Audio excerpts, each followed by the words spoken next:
नमस्कार, एक बार फिर से आपका स्वागत है मेरे YouTube चैनल पर जिसका नाम है economics bye Ramesh Chaudhary.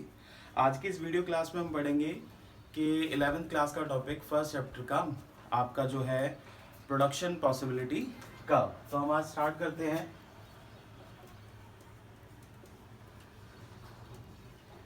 Production possibility curve, जिसे हम शॉर्टकट में बोलते हैं PPC.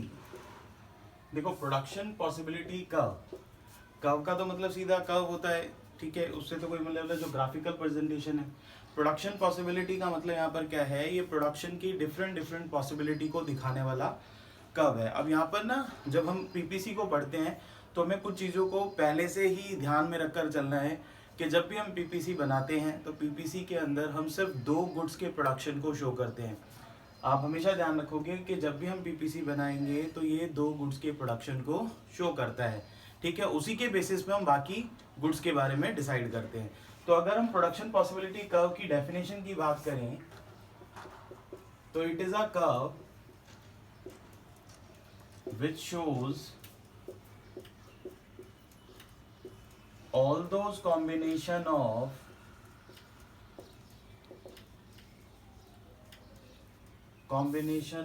two goods that economy can produce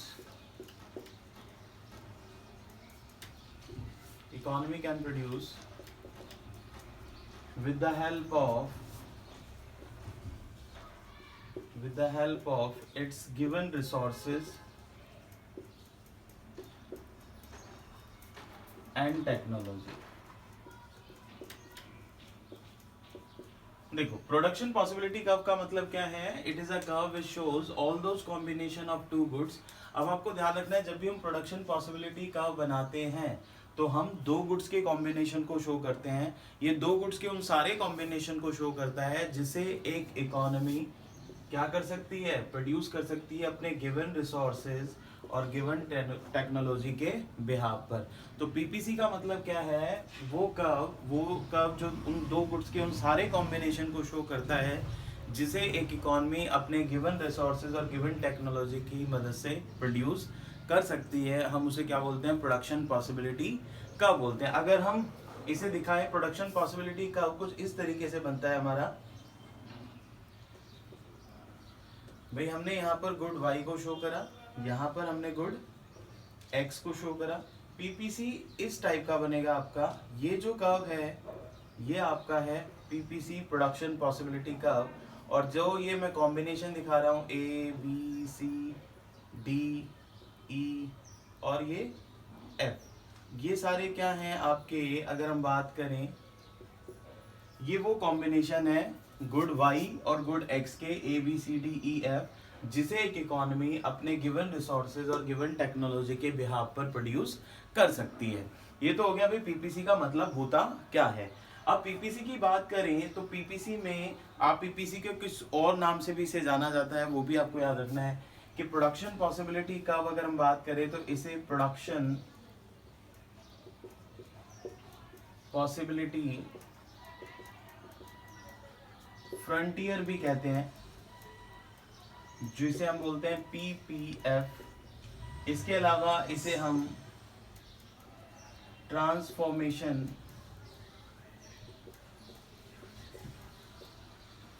curve भी बोलते हैं। ये नाम भी आपको याद रखने हैं कि पीपीसी 2 गुड्स के उन सारे कॉम्बिनेशन को शो करता है जिसे एक इकोनॉमी प्रोड्यूस कर सकती है अपने गिवन रिसोर्सेज और टेक्नोलॉजी के बिहाव पर। ये हमारा पीपीसी है, इस तरीके से बनता है। इस शेप को बोलते हैं हम कॉन्केव टू द ओरिजिन।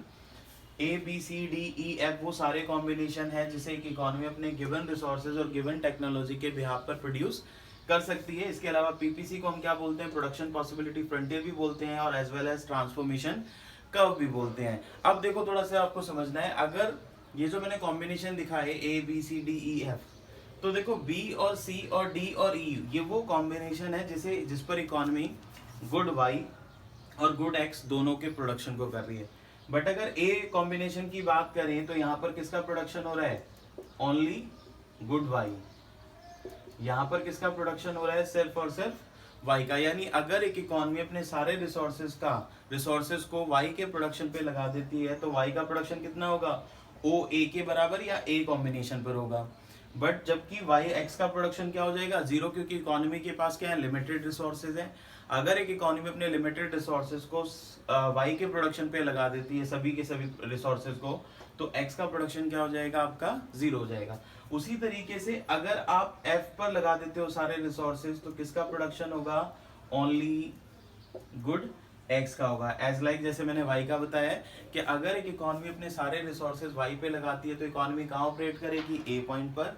अगर इकोनॉमी अपने सारे रिसोर्सेज किस पे लगा देती है, एक्स पर, तो कहाँ ऑपरेट करेगी, एफ पर। तो यानी कि एफ कॉम्बिनेशन पर सिर्फ किसका प्रोडक्शन होगा, गुड एक्स का, और ए कॉम्बिनेशन पर सिर्फ का प्रोडक्शन होगा सिर्फ गुड वाई का। अगर आप सारे रिसोर्सेज वाई पे लगाते हो तो एक्स का प्रोडक्शन जीरो, अगर आप सारे रिसोर्सेज एक्स पे लगाते हो तो वाई का प्रोडक्शन जीरो। ये हम शुरू से पढ़ते आ रहे हैं कि हमारे पास जो रिसोर्सेज हैं वो क्या है, लिमिटेड, और लिमिटेड रिसोर्सेज से हम सारी चीज़ों का प्रोडक्शन एक साथ ज़्यादा नहीं कर सकते हैं। तो उसी बेसिस पर हमने बताया। अब अगर इकोनॉमी चाहती है कि उसे एक्स और वाई का भी प्रोडक्शन करना है तो एक्स और वाई यानी बी सी डी ई ये वो कॉम्बिनेशन है जिस पर इकोनॉमी वाई का भी प्रोडक्शन कर सकती है और एक्स का भी कर सकती है। अब ये इकोनॉमी पर डिपेंड करता है कि उसे एक्स का प्रोडक्शन ज़्यादा करना है या वाई का। अगर उसे एक्स का प्रोडक्शन ज़्यादा करना है तो वो डी और ई पर ऑपरेट करेगी, ठीक है, अगर वो वाई के साथ साथ प्रोडक्शन चाहती है। और अगर वाई का प्रोडक्शन ज़्यादा करना है तो वो बी और सी पर ऑपरेट करेगी और उस पर एक्स का प्रोडक्शन क्या होगा, कम होगा। तो ऑब्वियस है, जैसे हम डिसाइड करते हैं कि हमारे पास इनकम लिमिटेड है तो हम सबसे पहले पैसा किस पर खर्च करते हैं, जिसकी हमें सबसे ज़्यादा ज़रूरत होती है, फिर उसके बाद जिस पर कम होती है। तो उसी तरीके से इकोनॉमी अपने रिसोर्सेज को उस पर लगाएगी जिसकी उसे ज़्यादा ज़रूरत होगी। अगर उसे वाई की ज़्यादा ज़रूरत है तो वाई का कॉम्बिनेशन बी और सी, जिस पर वाई का प्रोडक्शन ज़्यादा होगा और एक्स का प्रोडक्शन कम होगा। अगर एक्स का प्रोडक्शन ज़्यादा चाहिए तो डी और ई पर ऑपरेट करेगी, जहाँ एक्स का प्रोडक्शन ज़्यादा होगा और वाई का प्रोडक्शन कम होगा। तो ये कॉम्बिनेशन है A B C D E F, जिसे एक इकोनॉमी अपने गिवन रिसोर्सेज और टेक्नोलॉजी के बिहाफ पर प्रोड्यूस कर सकती है। इसे हम क्या बोलते हैं, प्रोडक्शन पॉसिबिलिटी कर्व। इसके अलावा आपको ध्यान रखना है, प्रोडक्शन पॉसिबिलिटी कर्व को हम प्रोडक्शन पॉसिबिलिटी फ्रंटियर भी बोलते हैं। फ्रंटियर से इसलिए बोलते हैं क्योंकि ये फ्रंटियर है, इकोनॉमी इससे ज्यादा प्रोडक्शन नहीं कर सकती है। मैक्सिमम लिमिट को दिखाता है कि इकोनॉमी अपने सारे रिसोर्सेज और टेक्नोलॉजी का अगर ऑप्टिमम यूटिलाइजेशन करे तो इकोनॉमी कितना प्रोडक्शन कर सकती है, इस पीपीसी के बराबर, यानी इन कॉम्बिनेशन पर प्रोडक्शन कर सकती है, इसके बाहर प्रोडक्शन नहीं कर सकती, जो हम आगे वाले टॉपिक में पढ़ेंगे। तो ये हमारा प्रोडक्शन पॉसिबिलिटी का बेसिक पार्ट। अब हम पढ़ेंगे इसके अंदर कि जब हम पीपीसी को ड्रॉ करते हैं तो पीपीसी की क्या क्या अजम्पशंस होती है, हमें क्या क्या चीजें मानकर चलनी पड़ती है जब हम पीपीसी को ड्रॉ करते हैं। ये चीजें, ये बहुत ही इंपॉर्टेंट है कि पीपीसी की क्या अजम्पशन है। इस पर भी पेपर में क्वेश्चन आता है कि क्या क्या अजम्पशन है और पीपीसी को बनाते वक्त हमें क्या क्या चीजें ध्यान रखनी है। अगर इकोनॉमी में पीपीसी, अगर इकोनॉमी पीपीसी के ऊपर ऑपरेट करती है या इनसाइड ऑपरेट करती है, ये सारी चीजें हम आगे अजम्पशन के बाद पढ़ेंगे। तो सबसे पहले हम करेंगे अब इसके बाद कि पीपीसी की क्या अजम्पशन है। तो पहले आप वीडियो को पॉज करेंगे, पहले से नोट कर लेंगे, देन उसके बाद हम आगे का टॉपिक कंटिन्यू करते हैं।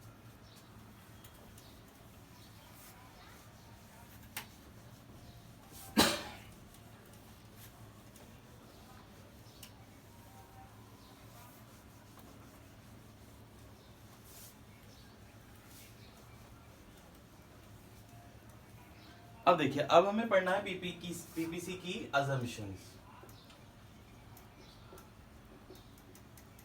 Assumptions of PPC. देखो, उसमें मैंने एक और वर्ड इसमें डिनोट करा था, ट्रांसफॉर्मेशन कर्व। ट्रांसफॉर्मेशन कर्व क्यों बोलते हैं, अगर हम यहाँ पर क्या है कि इकोनॉमी अपने वाई के रिसोर्सेज एक्स पर लगा सकती है और वाई पे भी लगा सकती है। अगर इकोनॉमी चाहती है कि उसे एक्स का प्रोडक्शन ज़्यादा करना है तो वो वाई का प्रोडक्शन कम करेगी, यानी कि वाई के रिसोर्सेज किस पर लगा देगी, एक्स पर। और उसी तरीके से अगर वाई का ज़्यादा प्रोडक्शन करना है तो एक्स के रिसोर्सेज किस पे लगा सकती है, वाई पे लगा सकती है। तो इसी वजह से इकोनॉमी में पीपीसी को हम और क्या बोलते हैं, ट्रांसफॉर्मेशन कब बोलते हैं, क्योंकि हम एक रिसोर्सेज को एक के प्रोडक्शन से दूसरे के प्रोडक्शन पर शिफ्ट कर सकते हैं, ट्रांसफॉर्म कर सकते हैं। तो अजम्पशन ऑफ पीपीसी की बात करें, सबसे पहले अगर आपको ध्यान रखना है, it shows only two goods, पहली चीज तो आपको ध्यान रखनी है, इट शोज ओनली 2 गुड्स, ये सिर्फ 2 गुड्स के प्रोडक्शन को शो करता है। दूसरा,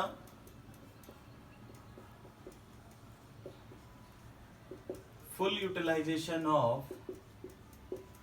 ऑफ रिसोर्सेज, कि रिसोर्सेज का कैसा यूटिलाइजेशन होगा, फुल, यानी कि अगर हम बात करें तो नो वेस्टेज ऑफ रिसोर्सेज, यानी कि जब भी हम पीपीसी को ड्रॉ करते हैं, पीपीसी को बनाते हैं, तो आपको ध्यान रखना है अगर एक इकोनॉमी पीपीसी पर ऑपरेट कर रही है तो इसका मतलब क्या है, रिसोर्सेज का फुल यूटिलाइजेशन हो रहा है, यानी कि नो वेस्टेज ऑफ रिसोर्सेज, यानी इकोनॉमी में जितने भी रिसोर्सेज हैं उन सभी को काम मिला हुआ है।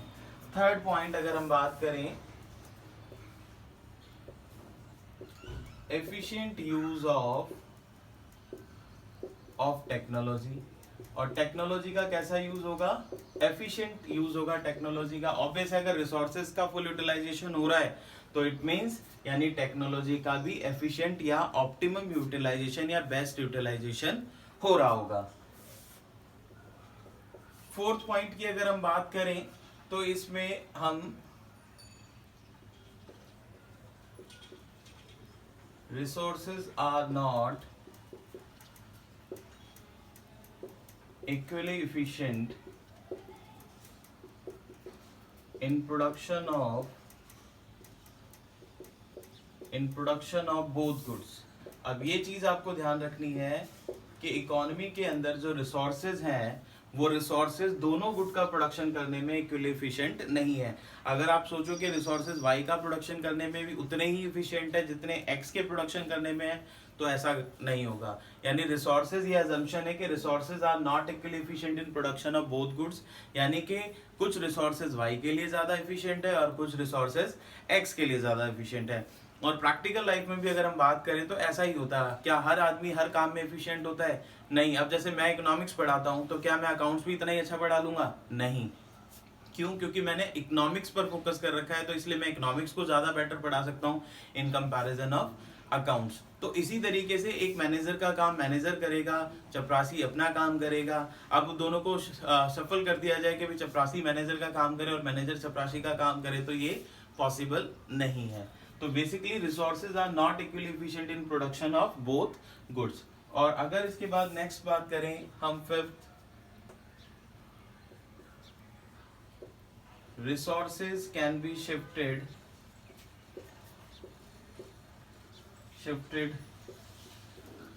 from production of one good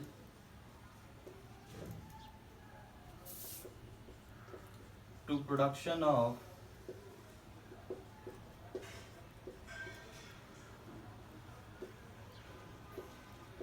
other good। ये फिफ्थ और वेरी इंपॉर्टेंट है। Resources can be shifted from production of one good to production of other good.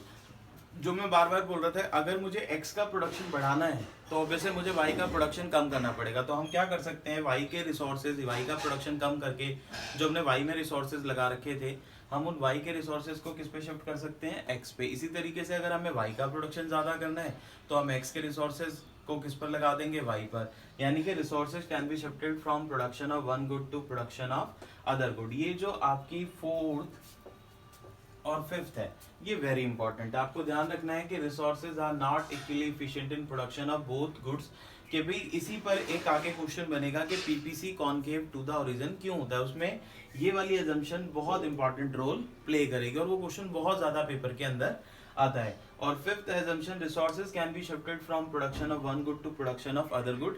यानी कि जो रिसोर्सेज है हमें, हम वो एक गुड से दूसरे गुड के पर लगा सकते हैं। अगर हमें वाई का प्रोडक्शन ज़्यादा करना है तो हमें एक्स का प्रोडक्शन कम करना ही पड़ेगा, क्योंकि रिसोर्सेज लिमिटेड है। तो इसीलिए हम एक्स के रिसोर्सेज वाई के प्रोडक्शन पे लगा सकते हैं। इसी तरीके से अगर हमें वाई का प्रोडक्शन कम, एक्स का प्रोडक्शन ज़्यादा करना है तो हमें वाई के रिसोर्सेज एक्स पर लगा सकते हैं। ये हमारी टोटल 5 एजम्पशंस हैं जिस पर हमारा पीपीसी बनता है। मेनली अगर हम बात करें तो आपको पहले ये याद रखना है कि जब भी हम पीपीसी ड्रॉ करते हैं तो ऑलवेज पीपीसी पर इकोनॉमी, जब इकोनॉमी पीपीसी पर ऑपरेट करती है तो रिसोर्सेज का ऑलवेज फुल यूटिलाइजेशन होता है।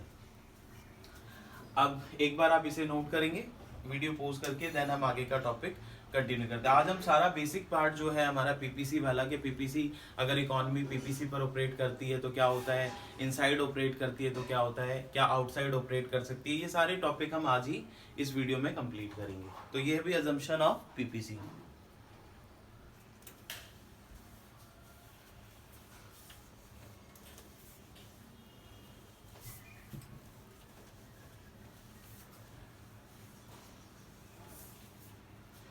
अब देखो इसके अंदर अगर हम बात करें, अब आता है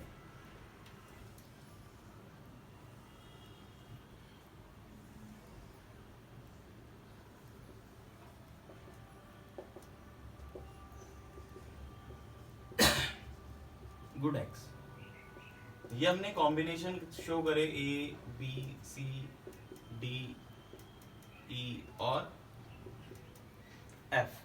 देखो मैंने बोला कि जब भी इकोनॉमी पीपीसी पर ऑपरेट करेगी, ये हमारा पीपीसी है, और जब भी इकोनॉमी पीपीसी पर ऑपरेट करेगी तो क्या होगा, फुल यूटिलाइजेशन ऑफ रिसोर्सेज। यानी जब भी इकोनॉमी किस पर ऑपरेट करेगी, पीपीसी पर ऑपरेट करेगी, तो ऑलवेज क्या होगा, फुल यूटिलाइजेशन ऑफ रिसोर्सेज। अगर इकोनॉमी, अब पेपर में क्वेश्चन आता है कि भाई ये तो हमने पढ़ लिया कि अगर इकोनॉमी पीपीसी पर ऑपरेट करती है, हमने ये समझ लिया कि A B C D E F combination क्या बता रहा है, हमने ये समझ लिया कि इकोनॉमी में जब हम पीपीसी को ड्रॉ करते हैं, पीपीसी को पढ़ते हैं, तो हम सिर्फ 2 वाई का ही दो गुड्स के ही प्रोडक्शन को शो करते हैं। हमने ये पढ़ लिया कि अगर इकोनॉमी पीपीसी पर ऑपरेट करती है तो रिसोर्सेज का कैसा यूटिलाइजेशन होता है। अब ये वेरी इंपॉर्टेंट पार्ट है, अगर एक इकोनॉमी, जरूरी थोड़ी है कि वो ऑलवेज पीपीसी पर ही ऑपरेट करे, अगर इकोनॉमी पीपीसी की जगह इनसाइड पीपीसी ऑपरेट करती है तो इस कंडीशन में रिसोर्सेज का कैसा यूटिलाइजेशन होगा। अगर एक economy inside the PPC operate करती है तो इसे हम बोलेंगे अंडर यूटिलाइजेशन ऑफ रिसोर्सेज। इसे क्या बोलेंगे भी, अंडर यूटिलाइजेशन ऑफ रिसोर्सेज। ये पेपर में क्वेश्चन बहुत ज्यादा आता है। अगर एक economy inside the PPC operate करती है तो that is called under utilisation of resources. अगर एक इकोनॉमी पीपीसी पर ऑपरेट करती है तो it shows full utilisation of resources. ठीक है, अभी अंडर यूटिलाइजेशन ऑफ रिसोर्सेज में एक चीज और आपको याद रखनी है कि अंडर यूटिलाइजेशन ऑफ रिसोर्सेज का मतलब है कि इकोनॉमी में हम रिसोर्सेज की वेस्टेज कर रहे हैं। अब ऐसा कब होगा, जब अंडर यूटिलाइजेशन ऑफ रिसोर्सेज में वेस्टेज कब होती है, जब इकोनॉमी में अनएम्प्लॉयमेंट होता है। भाई ऑब्वियस है, जब इकोनॉमी में अनएम्प्लॉयमेंट होगा तो लोगों को काम नहीं मिलेगा, लोग काम कर सकते हैं बट उन्हें काम नहीं मिल रहा है, तो इस कंडीशन में क्या होगा, रिसोर्सेज की वेस्टेज होगी। अंडर यूटिलाइजेशन ऑफ रिसोर्सेज का मतलब क्या है, वेस्टेज ऑफ रिसोर्सेज। और यहां पर फुल यूटिलाइजेशन का मतलब क्या है, नो वेस्टेज ऑफ रिसोर्सेज। तो यानी कि जब भी इकोनॉमी पीपीसी पर ऑपरेट करेगी तो always full utilisation of resources होता है, यानी कि नो वेस्टेज ऑफ रिसोर्सेज। अगर economy inside the PPC operate करती है तो it means under utilisation of resources, जिसका मतलब है वेस्टेज ऑफ रिसोर्सेज। अब वेस्टेज कब होगी, जब इकोनॉमी में अनएम्प्लॉयमेंट होगा तो लोगों को काम नहीं मिलेगा। अब लोगों को काम नहीं मिलेगा मतलब वो काम कर सकते हैं बट उन्हें काम नहीं मिल रहा है, तो इसका मतलब क्या होगा, रिसोर्सेज की वेस्टेज होगी। इसके अलावा एक और वर्ड होता है जिसका नाम है रिसेशन। जब भी पेपर में रिसेशन वर्ड आए और आपसे पूछा जाए इसका पीपीसी पर क्या इंपैक्ट पड़ेगा, तो आपको ध्यान रखना है रिसेशन के टाइम पर भी अंडर यूटिलाइजेशन ऑफ रिसोर्सेज होता है। आप इसे समझेंगे, रिसेशन का मतलब होता है जब इकोनॉमी के अंदर मंदी होती है, जब डिमांड बहुत कम हो जाती है, ठीक है, मंदी होती है, उस सिचुएशन में हम उसे क्या बोलते हैं, रिसेशन। जब मंदी होगी तो क्या प्रोड्यूसर का प्रोडक्ट बिकेगा, नहीं बिकेगा। जब प्रोड्यूसर का प्रोडक्ट नहीं बिकेगा तो क्या वो प्रोडक्शन करेगा, नहीं करेगा। जब वो प्रोडक्शन नहीं कर रहा ज्यादा तो क्या वो लेबर को रखेगा, नहीं रखेगा। अब वो लेबर को नहीं रखेगा तो उसे निकालना स्टार्ट कर देगा, तो वो अनएम्प्लॉयड होंगे तो रिसोर्सेज की क्या होगी, वेस्टेज होगी। तो ये हमारा सबसे मेन पार्ट था। अगर एक economy inside the PPC operate करती है तो वो क्या दिखाता है, under utilisation of resources. Paper में अनएम्प्लॉयमेंट और रिसेशन वर्ड पर आपका क्वेश्चन आता है। आपको हमेशा ध्यान रखना है जब भी पीपीसी पर क्वेश्चन आए कि क्या इकोनॉमी में अगर अनएम्प्लॉयमेंट है तो इसका पीपीसी पर क्या इंपैक्ट पड़ेगा, इकोनॉमी कहाँ ऑपरेट करेगी, इनसाइड द पीपीसी। अगर इकोनॉमी में रिसेशन है या ग्लोबल मार्केट में रिसेशन है तो इसका पीपीसी पर क्या इंपैक्ट पड़ेगा, इस कंडीशन में इकोनॉमी कहाँ ऑपरेट करेगी, इनसाइड द पीपीसी ऑपरेट करेगी। ये तो बात होगी जब इकोनॉमी पीपीसी पर ऑपरेट करती है या इनसाइड द पीपीसी। क्या economy outside the PPC operate कर सकती है? तो बेसिकली अगर इस पूरे डायग्राम में देखें तो कुछ कॉम्बिनेशन होते हैं जिसे हम बोलते हैं अटेनेबल। अटेनेबल कॉम्बिनेशन का मतलब है जिसे एक इकोनॉमी प्रोड्यूस कर सकती है। तो अटेनेबल कॉम्बिनेशन क्या है इस डायग्राम के अंदर? A B C D E F and K. भाई ये सारे के सारे कॉम्बिनेशन अटेनेबल है क्योंकि इकोनॉमी इन सारे कॉम्बिनेशन को अपने गिवन रिसोर्सेज और टेक्नोलॉजी की हेल्प से प्रोड्यूस कर सकती है। अब चाहे वहां पर फुल यूटिलाइजेशन ऑफ रिसोर्सेज हो चाहे अंडर यूटिलाइजेशन ऑफ रिसोर्सेज हो। अब इसी तरीके से क्वेश्चन आता है क्या economy outside the PPC operate कर सकती है? तो ये कॉम्बिनेशन आपका अनअटेनेबल होता है। Unattainable combination. अनअटेनेबल कॉम्बिनेशन का मतलब क्या है कि इकोनॉमी एल कॉम्बिनेशन पर प्रोडक्शन नहीं कर सकती है। क्यों नहीं कर सकती है? क्योंकि रिसोर्सेज का तो फुल यूटिलाइजेशन पीपीसी पर ही हो गया है। अब इकोनॉमी कहती है, अब हमसे पेपर में क्वेश्चन पूछा जाता है कि can economy operate outside the PPC? तो हमारा आंसर होगा no, economy can not operate outside the PPC because outside the combination क्या होता है? अनअटेनेबल होता है। या हम बोल सकते हैं it is the beyond of power of resources. या हम बोल सकते हैं कि रिसोर्सेज का फुल यूटिलाइजेशन ऑलरेडी कहाँ हो चुका है? पीपीसी पर। तो इसके बाद हम प्रोडक्शन नहीं कर सकते। फॉर एग्जाम्पल जैसे भी आपके पास 1000 रुपीज है तो 1000 रुपीज में क्या आप 1200 रुपीज का सामान खरीद सकते हो? नहीं खरीद सकते, क्योंकि 1000 रुपीज में आप 1000 रुपीज तक का ही सामान खरीद सकते हो। उसी तरीके से इकोनॉमी में जितने रिसोर्सेज हैं उतना रिसोर्सेज का फुल यूटिलाइजेशन हो चुका है। अब रिसोर्सेज तो बचे नहीं, सारे तो फुल यूटिलाइज हो गए। तो क्या उसके बाद हम प्रोडक्शन को बढ़ा सकते हैं? तो नहीं। उसी तरीके से आपको ध्यान रखना है कि कोई भी कॉम्बिनेशन जो पीपीसी के बाहर होता है वो अनअटेनेबल होता है और उस कॉम्बिनेशन पर इकोनॉमी कभी भी ऑपरेट नहीं कर सकती है। ये था हमारा पीपीसी का सारा बेसिक पार्ट। अगर इकोनॉमी पीपीसी पर ऑपरेट करती है तो क्या होता है, अगर इनसाइड द पीपीसी ऑपरेट करता है तो क्या होता है, और क्या economy outside the PPC operate कर सकती है? तो आपका आंसर होगा अनअटेनेबल है। ये इकोनॉमी पीपीसी के आउटसाइड किसी भी कॉम्बिनेशन पर ऑपरेट नहीं कर सकती है। इससे अगला जो टॉपिक होगा हम नेक्स्ट वीडियो क्लास में डिस्कस करेंगे। तो आज की क्लास में इतना ही। आप वीडियो को पॉज करें और अच्छे से समझें और अच्छे से लिखें। किसी भी तरीके से कोई प्रॉब्लम है तो मुझे कमेंट सेक्शन में आप कमेंट कर सकते हैं, बता सकते हैं। तो आज की वीडियो मैं यहीं पर ख़त्म करता हूँ। Thank you very much. Bye bye, Tata.